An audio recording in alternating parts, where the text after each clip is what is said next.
after Arch's debut?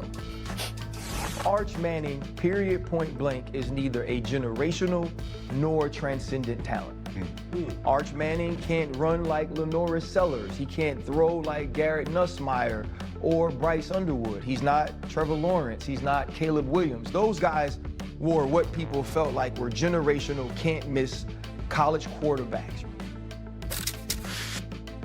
Hey, Dan, are you done taking notes? He's been texting about this like all weekend. Okay, so after his debut, and what we saw, do you consider Arch Manning a generational quarterback talent? 100%. Can you define to me what that means? Well, generational talent would be that you have physical attributes that are rare and unique. And Arch Manning 1,000% has that. And it's not a conversation.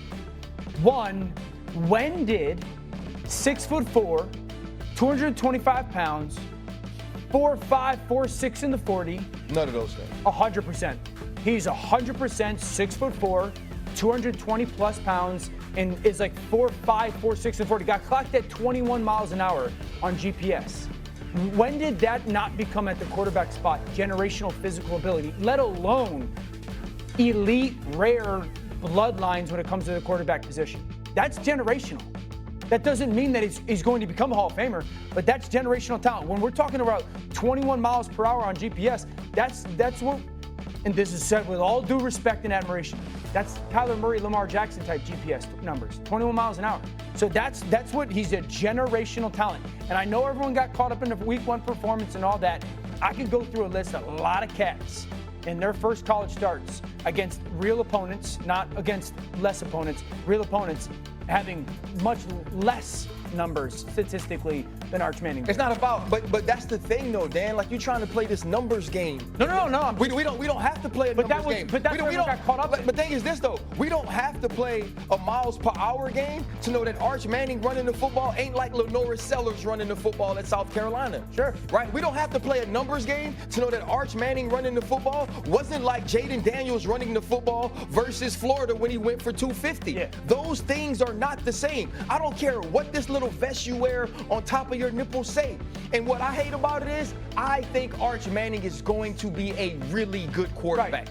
I think Arch Manning is talented. I love that he got dog in him. But generational talent is different. Who are generationally talented quarterbacks to you? I mean, present day or college kids? If you go present like in day, the NFL? In the NFL, who's a Lamar.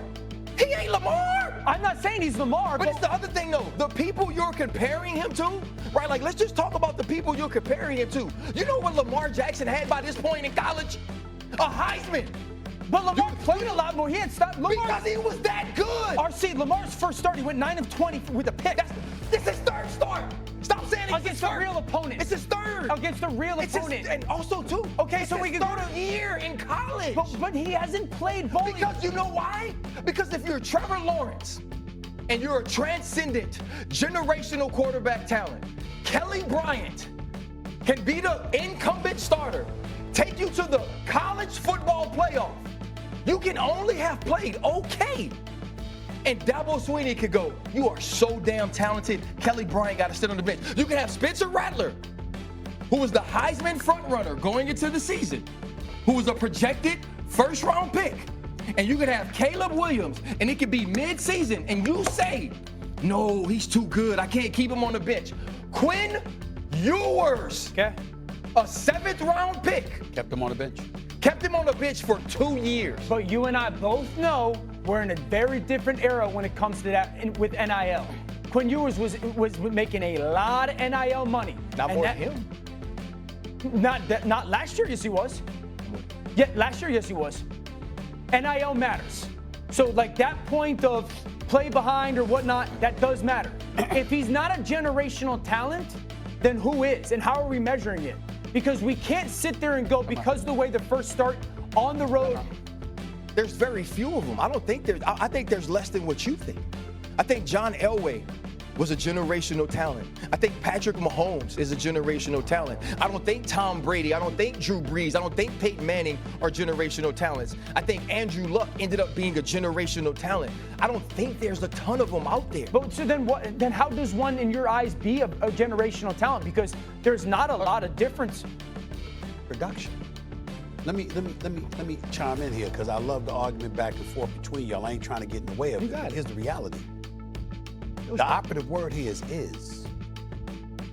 Do you believe Arch Manning is a generational talent? He could be, but he's not.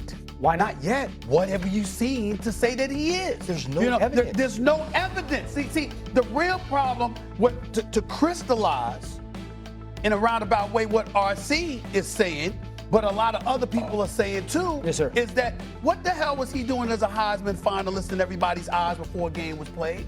You just finished saying he didn't play against real competition until this past Saturday. Well, if he didn't play, if he just played against Louisiana Monroe and Mississippi State, and that wasn't real competition, then what the hell was he a finalist for the Heisman Trophy in people's eyes for? He didn't do anything yet. We're not saying his last name. That's right. Of course, that's what I'm saying. The point is, and that's where the resentment comes in. That he doesn't deserve it because he didn't do this. No. But the reality is that Peyton Manning, Eli Manning, Archie Manning, we know who they are. The first family of football. We know who they are. We know that they've earned it. We know what they bring to the table. And we believe because of his pedigree that he will do the same. But there's one thing to say, this is what we think he will be.